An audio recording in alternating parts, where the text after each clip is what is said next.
hear their names called in the first 48 picks is something that I'm incredibly proud of our program and certainly proud for those three guys.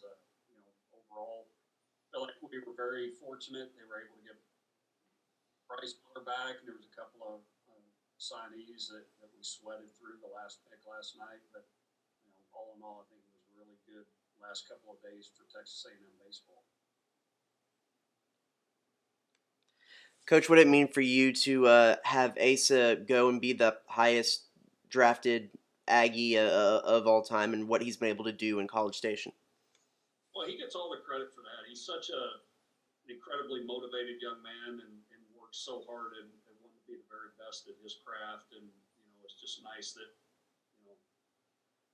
he was able to be the fourth overall pick. I'm just incredibly proud of all that he's accomplished during his time here. I think one of my biggest disappointments for the season is we didn't get a front row seat to seeing him pitch each and every Friday night. I wanted to ask you about that, Coach, with as much talent as you guys had on this year's squad and the guys that got drafted. Is it hard not to think what could have been? Well, absolutely. And, not to get to play that out, I mean, three guys that go in the top 48 picks and just a great collection of talent around those guys that we didn't get to play the 10 weeks SEC and to get into the postseason and see if we wouldn't still be playing today. Coach, with that, I think Thomas sent out the press release last night. Y'all were the only school to produce 3 top 50 picks.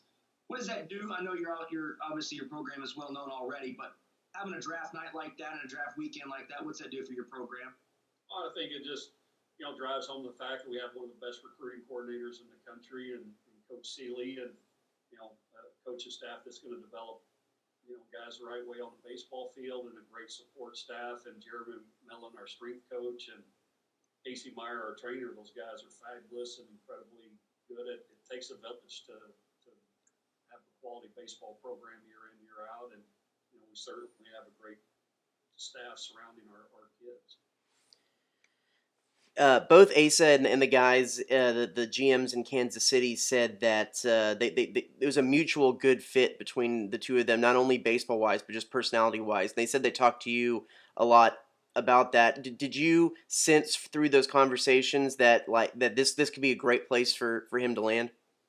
Certainly after the fact you do, and I think Asa does have a bit of a Midwest mentality, and he's very humble, he's very hardworking, loves the outdoors, and it's going to be a great fit in the Midwest. I mean, he's certainly going into an organization that has some great young talent on the mound. I think they have a couple of kids from Florida that are certainly were hard to deal with for us in the league, and he's going to be surrounded by a great support group and great staff around him. I mean, it's going to be a lot of fun to watch that group move together throughout the minor leagues. What do you make of Zach DeLoach, Coach? I know had a heck of a Cape Cod summer league and then started off red hot for you guys. I think led you in hits, runs, RBI, homers, and all that. What do you make of his hot bat, and can he take that up to the MLB? For me, I'm probably most proud of him out of all three of the guys that were drafted for us. And you feel like, you look back at his career and, he got off to a great start as a freshman throughout non-conference. We got into conference play, struggled. They continued throughout his whole sophomore year. And this guy's got to deal with setback, adversity, look in the mirror. Can I play at this level? After his sophomore year, goes off to the Cape, establishes who he's supposed to be, what he is, owns his swing, he owns his routine, and then he comes back and he's got all eyes on him based on what he did in the Cape. And to accept that pressure and get off to a great start for 4 weeks, I just think it says a lot about who he is as a man. I think, like I said, I'm most proud of him and, dealing with all that, dealing with the adversity and handling the pressure to have the 4 weeks that he did and then get rewarded last night by being picked by the Seattle Mariners is, I think it just drives home how he's handled things and that'll make him and his family proud too, it should. Coach, wanted to ask about Christian, too. I mean, I know the ERA wasn't where he would have liked it to have been this year, but I know that his stuff, at least his intangibles, are there, and I guess that's what the Cincinnati Reds saw, too, right? Oh, absolutely. Christian has been as impactful on me as I hope I have been on him. he and I have a great relationship.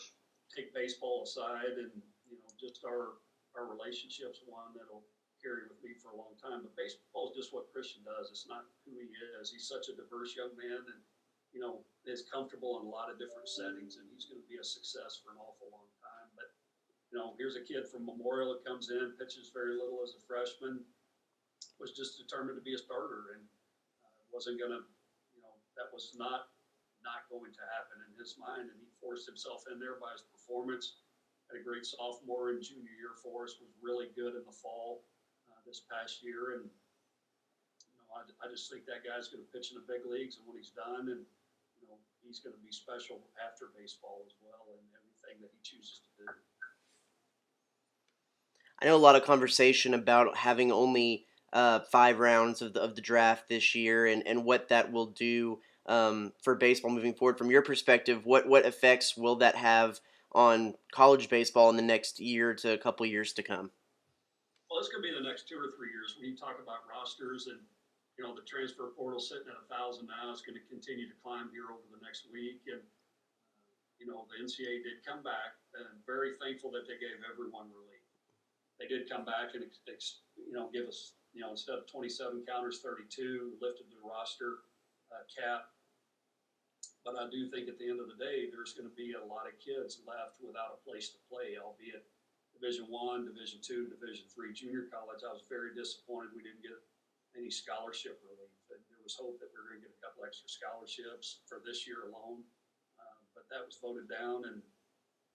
But to me, that's not a 1-year thing that you're going to see. It's going to be a 2 or 3 year residual effect for the kids, and those are the ones that that we're all in it for. But they are going to be the ones that feel the effects of this. Speaking of that, Coach, what have your conversations with your seniors been like? I know you had a slew of them. Can you be at liberty to discuss who's decided to come back, or are we still working through all that? Right now, Mikey Honer, Hunter Coleman, and Ray Alejo are going to be the ones that return for us. A couple of guys are going to, one has got a construction management degree that he's finishing up. Jake Nelson had already graduated with a master's in real estate and had a job that he interned with the year before, the summer before, and so he's not going to come back. And then Cam Blake is not coming back as well. But those 3 guys that I mentioned are coming back, and we're excited to have them back from a, obviously an experience standpoint, but a leadership standpoint as well.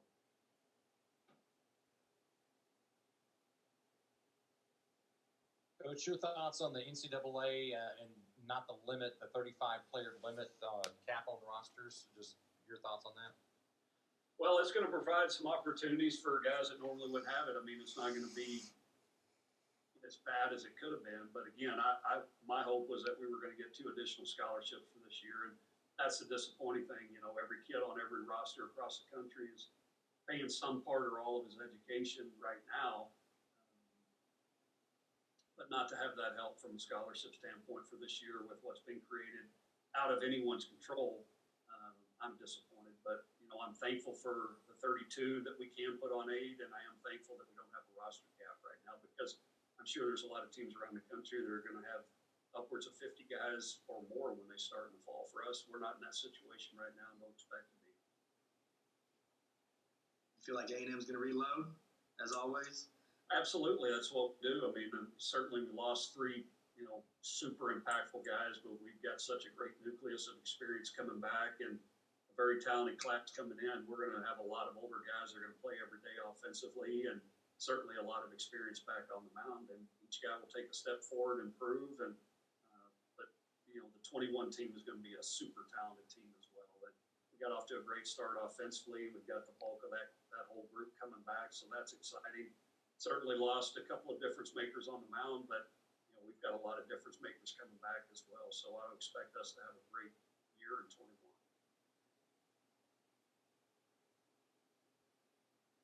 All righty, any more questions? Thanks, and dig 'em.